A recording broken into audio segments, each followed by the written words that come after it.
and welcome to World Talks on TVP World with me, Ashim Kumar. Donald Trump has claimed victory in the US presidential election. Amongst many congratulatory messages from world leaders, Ukraine's President Zelenskyy congratulated Donald Trump on his, and I quote, impressive victory. Part of his message on X also said, "I appreciate President Trump's commitment to the peace through strength approach." What does a Trump presidency mean for Ukraine? Well, to explore this question, I'm joined by Bohdan Nahaylo, editor-in-chief of the Kyiv Post and a regular contributor to TVP World. Bohdan, welcome back. Thank you for taking the time.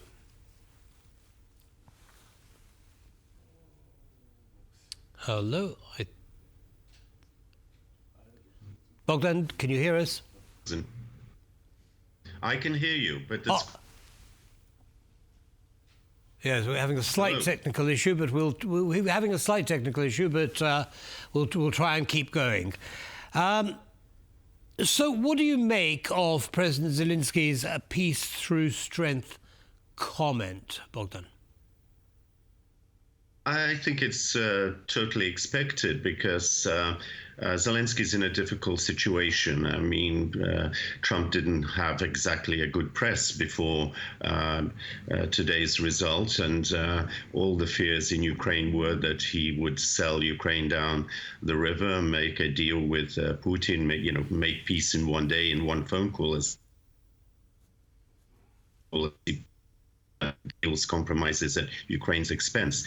But also he's used the bluster, he's used his macho approach to international politics, and I suppose Zelenskyy is trying to exploit that to convey that we hope that you will act from a position of American and if you want, force Putin to reach some kind of peace settlement on terms which would be acceptable not only for the US but for Ukraine as well. So I think there's no surprise there. The surprise is underlined in Zelenskyy's comments that the impressive victory, nobody, I suppose, expected such a close race to finish so decisively in favor of Trump.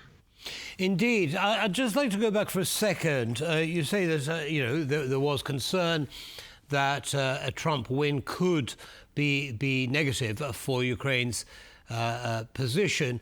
Has there been any shift in that attitude? I know that, it's been spoken about for a while, but one gets the impression that the rhetoric has changed somewhat in the last few days. Look, the rhetoric has changed partly because of frustration with the Biden administration, not allowing Ukraine to have weapons that hit far into Russia and dispose of bases and centers from which the Russians launched their attacks. That's one thing. Then the news leaked by Zelenskyy's camp that there's been a long delay in the military aid in particular, that was promised coming to Ukraine, with Ukraine in the last 7 months receiving only 10% of what was promised. So that has kind of put a dampener on things. And on the other hand, I think the prospect that perhaps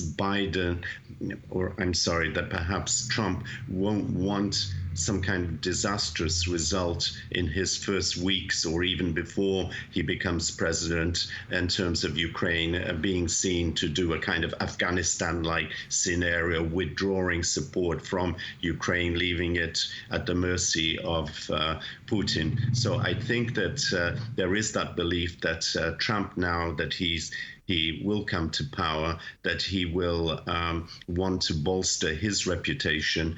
And much remains obviously to be seen as to which advisors and inner circle he will appoint. Will they be reasonable people? Will he move, for example, the deputy president that he's chosen, Vance, to will he sideline him as, for example, Biden did with Harris in the first 3 years of his presidency? She only came in at the very end when it was clear that Biden couldn't win because of his poor showing in the debate with Trump. If he moves Vance aside and listens to even people like Pompeo, who were in his previous administration, there could be hope that it won't be as disastrous as had been forecast by many leading up to this election. Indeed, there is, of course, the domestic pressure that he's facing, both economically and in terms of migration, which I think he's going to have to balance against his foreign policy. Now, you referred earlier to Trump's statement about ending the war in one day. We've got a soundbite from a guest earlier today. Let's take a listen. We have seen his highly unrealistic declarations that he would be the one who could put an end to the war in Ukraine within one day. Well, everybody knows that it would be impossible, but he would be more open and more conciliant towards Russia, and this is a very dangerous behavior, especially for countries like Poland, which are very near to the conflict area. So that was former European Commissioner Peter Balash talking about Trump's statement about ending the war within a day. Your thoughts on that statement? Again, is it simply Trump being Trump, or do you think there's some meat behind it? It's both. I think it's rhetoric. The macho, I can do anything. Just give me the power and I'll show you. But secondly, I think that he needs to have results. He needs to bolster his standing. And today, in his first address on claiming victory, he said, I will end the wars that are going on. Presumably, he meant Ukraine, Russia's war against Ukraine, and presumably he meant Israel and what's happening in the Middle East. So he's already mentioning that. It's on his agenda. But what are the tools with which he will do this? Who will be his foreign ministers, if you want, and diplomats and heads of security and military chiefs? This will all impact on his ability to deliver on the rhetoric that he's come out with. So let's see, but let's also remember that Biden himself has a few more weeks in which to restore his reputation. Otherwise, he's going to go down as somebody who let the side down somewhat towards the end of his presidency by his weakness, by his indecision, and he may do something which will either tie the hands of Trump or put him on a trajectory that perhaps is not foreseen at this moment. Right. Well, we shall wait and see what happens there. Now, one of the many congratulatory messages that Trump received was from Mark Rutte, Secretary General of NATO, who congratulated President Trump. He also said that he looked forward to working with him again to advance peace through strength through NATO. Now, what do you think this might mean for Ukraine, if anything? Does this shift the needle for Ukraine and Ukraine's accession to NATO? It potentially could. It could be one of the bargaining points if, for example, there's pressure from Washington on Ukraine that, look, give up Crimea, we've got to offer something, or give up part of eastern Ukraine, the Donbass. These are the crumbs, the minimal crumbs that Putin expects, even though these are not crumbs for Ukraine. But in return, we will change our stance together with Germany. We'll try and influence Germany on your acceptance, the expedition of your membership of NATO. And that could, figure as part of the bargaining behind the scenes. It won't be an easy sell to convince Zelensky and his domestic public, but on the other hand, it's better than simply presenting Kyiv with a fait accompli and with a diktat, as it were, from above. Understood. Now, what's the feeling generally about the possibility of giving up land for peace in Ukraine?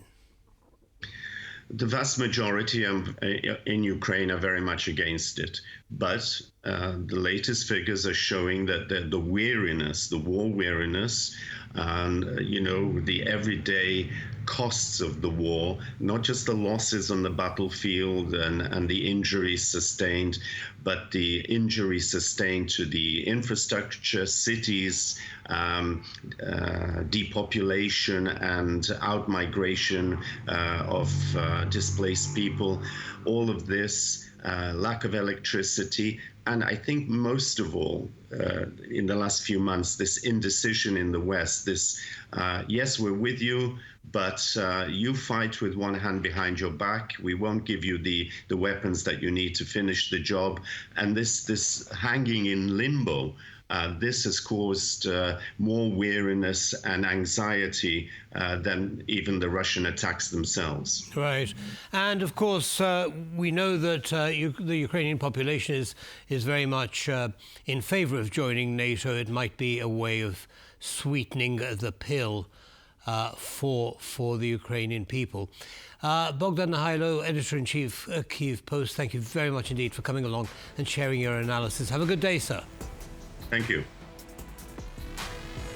And that's all from this episode of World Talks. Don't go away. Lots more coming up. Goodbye for now.